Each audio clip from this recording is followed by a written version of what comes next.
Now, Ben Miller is back on our screens tomorrow night in a new series of Professor T as the expert criminologist faces, well, an uncertain future. The defendant, Professor Jasper Tempest, stands before you charged with the attempted murder of one Simon Lanesborough. Attempted murder carries a maximum sentence of life. This is very hard for you. Would you care to outline some of the Professor's positive qualities? There is no connection whatsoever. Ben joins me now. It's so good to see you. And this is the third series? The third, yes, absolutely. It's doing so well. It's doing incredibly well. And you've often said that you were born to play this fella. Yeah, well, absolutely. I mean, there are so many similarities. No, really. it's strange, isn't I mean, it? I wasn't studying criminology. No. The professor, he's a professor of criminology, and he helps the Cambridge police solve these really baffling crimes. I never did that when I was at university, but I did want to be an academic. I did want to stay in that world, and there's a kind of sliding doors version of my life where I'm still there in that ivory tower. And here's a really strange thing. When we turned up to do the filming of the very first series, the professor's house, so in the story, the house he grew up in, that's where I wrote my very first comedy sketches, because a friend of mine had a room in that house. Spooky. So it was really spooky. I know. And then also you've talked about the fact that you've got OCD. So is he. And that kind of gives you an understanding. That was my really, really strong connection with the character when I read the story for the first time. I think probably everybody's OCD is different, and I'd seen other actors play characters with OCD, but I felt that there was room to play a character with OCD sort of from the inside out, to play more of the feeling of why the anxiety. For me, OCD is a sort of a way of coping with anxiety until the OCD behaviours kind of get too much in the way. So, in a way, it was quite a comforting thing to me.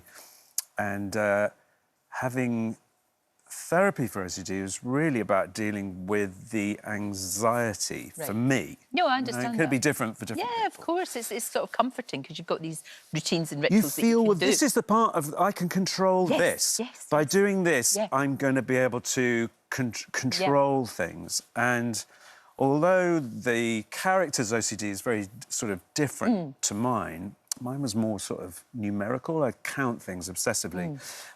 He is all about order and structure and wanting everything just to be so perfect. Which kind of makes him better at his job, in a way. Which really helps with his job, because he's brilliant at spotting anything that's slightly out of place, either in somebody's behaviour or in somebody's psychology.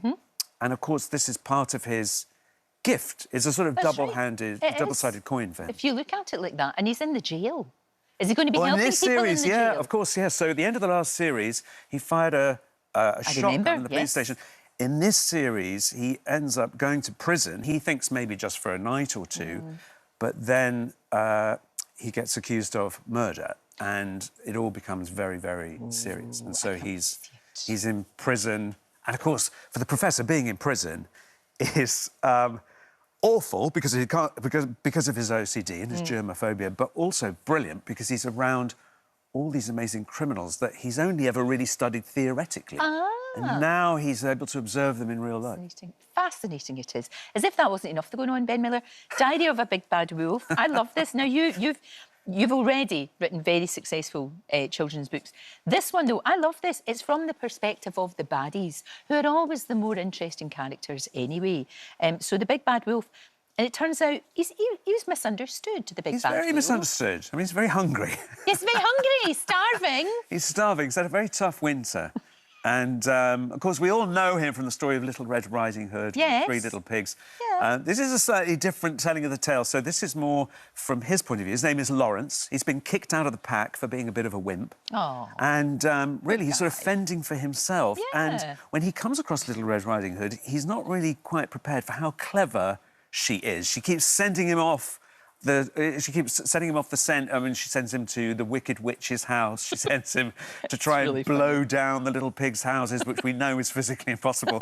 And by the end of it, he's so confused that he dresses up as grandma and gets into the bed. So it's a slightly different telling of the It is, story. but I like that. I like the perspective of the misunderstood baddie. And I think it's a great way to retell, you know, those fairy tales as well. And kind of, I think one of the things that kids really love as well, apart from the pictures, which is really, you know, which are wonderful by Elise Paganelli, is they get a diary puts them right in the character from the get-go. No, exactly. I need to ask you about Death in Paradise, because you were the pioneer, and everybody's going on about who could be next. Who do you think? Is there anybody you think could step in there? I mean, there are so many. It's such a great part. There's so many, and there's so many brilliant actors. I wonder, is it time to sort of switch it up a bit and have a female detective? So, and if we did, maybe Miranda Hart.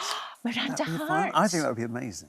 But whoever plays it, fantastic. Whoever plays it, they'll do a brilliant job. Oh, I know, and they have the best time, the best time in the world. Ben, a joy, an absolute joy, and Professor T returns.